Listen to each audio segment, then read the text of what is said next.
So we'll start with this, Brant. So a couple months since winning Commissioner's Cup, been a little over 2 months now. What's kind of that reaction been? Has it obviously settled in at this point? At what point did you kind of stop the celebration and start the preparation for next season?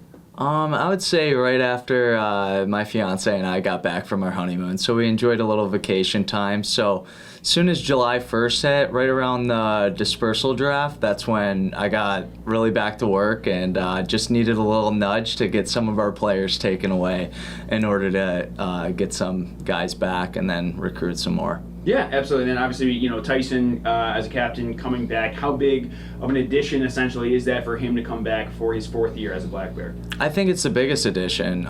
Just having a leader like that who wants to be here, doesn't necessarily want to climb up the ranks, but kind of has a realistic view of himself and knows that he can dominate in this league and get well taken care of. So we're pumped to have Tyson back. And at the end of the year meetings with all the guys, everyone ranted and raved about how well he led this team and what a good captain he was this year. Mm-hmm. And not just Tyson, but obviously you guys have kind of kept that core group, right, running it, trying to run it back.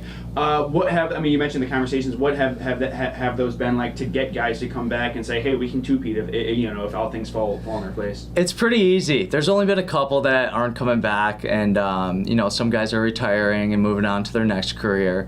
That's great, but everyone's excited to come back. Everyone wants to get back on the ice and in the arena, and I think for the most part, no one even wanted to leave in the first place. We didn't want summer to come, and every conversation goes pretty well after winning. I've been on the other side where you lose after a year and you got to do a little bit more convincing. I'm not facing that this year. Yeah, the league's obviously expanded. A handful of new teams coming into this year. Do you feel like that kind of makes your job a little bit easier, or a little bit harder? Does it change anything in terms of preparation? I think just preparation for the road, making sure our travel's all squared away.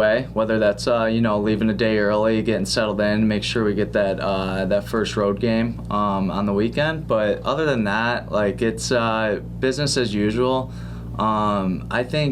To be honest, I think our division's getting a little weaker compared to the South, so maybe we can expect more wins. Who knows? Every year is different, but I'll make sure these guys are ready at training camp. Yeah, and just to talk a little bit more specifically about some of the guys who've re-signed. Gavin, I know re-signed on Friday, or at least that's when it was announced. He was coming back. I mean, he's played probably the best hockey of his career, the last 10 games of his career. So what did it mean to have a guy who, I think he's kind of up there in age in terms of an amateur guy, but to want to come back after winning the Commissioner's Cup? So yeah, he was creeping up on 30, and I thought we were going to lose him, going out a champ and then second MVP of playoffs. I thought that might have been the tip of the cap, and we're very lucky, and we had a couple good conversation, and he's got the itch to come back, so he's super excited.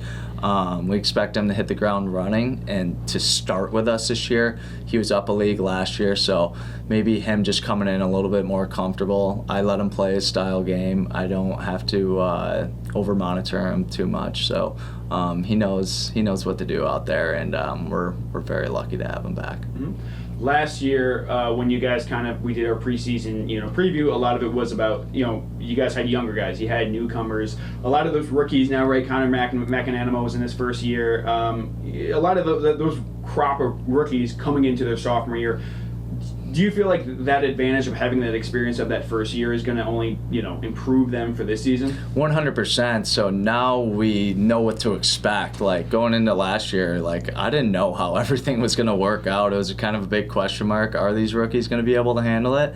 And they came in and owned it. And they worked hard every day, didn't lose focus, just tried to win one day at a time. And I expect them all to be leaders. I'm honestly having a tough time picking our leadership group because there's so many of those guys in that locker room. Mm-hmm. And how helpful do you think, the fact that during the playoffs you guys were selling out crowds, how big of an advantage is that in terms of free agency, saying hey, look at what our crowds have been like compared to maybe some other teams in the league? It's very easy to convince free agents to come here, especially college kids. A lot of the time, when I first talked to them, I started selling Binghamton to them, and they already know by the videos, pictures, and everything. All of us hockey guys we're looking up each other's stats. We're checking out the places they played, and just a couple of the guys are like, "That's the place to be. That's where I want to be." And yeah, it's truly because of our fan base. Oh yeah. Actually, well, the Josh Yeah. Fletcher trade. So obviously he was picked in the Blue Ridge by Blue Ridge, right? Yeah. In the dispersal draft. What were the conversations like? Obviously, you guys weren't able to protect him, but what were the conversations like to get him back for Matthew Boilard, right? Yeah. Yeah, it was a battle to get Fletcher back. Now we're expecting Matthew to play in the SP full time. That's kind of the word on the street from Knoxville. So we wanted a full time guy in Fletcher, and that one kept me up at night. He's a very important player in our locker room, on and off the ice. Like he is the glue in there. He'll do anything for the team and sacrifice the body. And then on the defensive side of things, he's our best penalty killer, one of our best face-off guys. He shuts down top league centermen. So getting him back was huge, and it sucked exposing guys like that, but happy to get him back. Some other guys moved on, and they're going to have better opportunities for playing time, like Utes and Brody Thornton, but we're working on getting Justin Samaro back. It might happen, it might not, but either way, we'll have some fresh newcomers coming in. That mean from your guys' perspective is like, hey, we were a deep team going at, Yeah, we're a deep team, and it just showed the success we have, and that it's getting recognized around the league that organizations want top end players that win championships. So when I was watching the draft, it just ended up being like 3 Binghamton players in a row in the top 10. So you can tell that we're a hot commodity, and people want to take our players and start a foundation and a new culture wherever they're at. So good luck to those guys, and kudos to Binghamton for doing a great job here this season. Yeah. Last question for me. We actually talked a lot about, why guys want to come back. Why did you decide you want to come back? What was the conversation for yourself to come back and try to run it back? I didn't want to hand off the keys to anyone else, so there was a couple offers at higher leagues, but I truly love Binghamton, and I think there's got to be a sense of loyalty. And also, I got some roots here, so my grandparents get to come to the games, my cousins, aunt, and uncles.